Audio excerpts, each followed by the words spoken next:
Shakespeare বলেছিলেন, একজন ছেলে কখনো একজন মেয়ের বন্ধু হতে পারে না, কারণ এখানে আবেগ আছে, দৈহিক আকাঙ্ক্ষা আছে। একই কথা বলেছেন আইরিশ কবি অস্কার ওয়াইল্ড।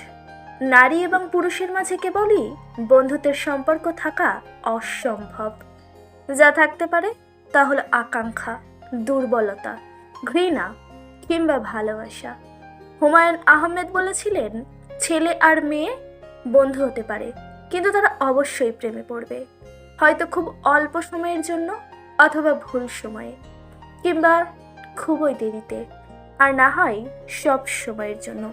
তবে প্রেমে তারা পড়বেই। সত্যি বলতে, ছেলে ও মেয়েতে শুধুমাত্র বন্ধুত্ব অসম্ভব ও প্রকৃতি বিরুদ্ধ। কেননা শুধুমাত্র বন্ধুত্ব হলে প্রকৃতি নিজের অস্তিত্ব হারাবে। চুম্বক আর লোহা কখনো পাশাপাশি থাকতে পারে না। আকৃষ্ট তারা করবেই। যদি কেউ তা এড়িয়ে যায়, তবে সে ভণ্ডামি করছে, নয়তো ধোঁকা দিচ্ছে। আগুনের পাশে মোম গলবেই। ছেলে ও মেয়ে বন্ধুত্ব হতে পারে না, হওয়া সম্ভব না, কিন্তু একসময় প্রেমে বা অবৈধ সম্পর্কে তাদের সম্পর্ক রূপ নেবেই, আর এটাই স্বাভাবিক।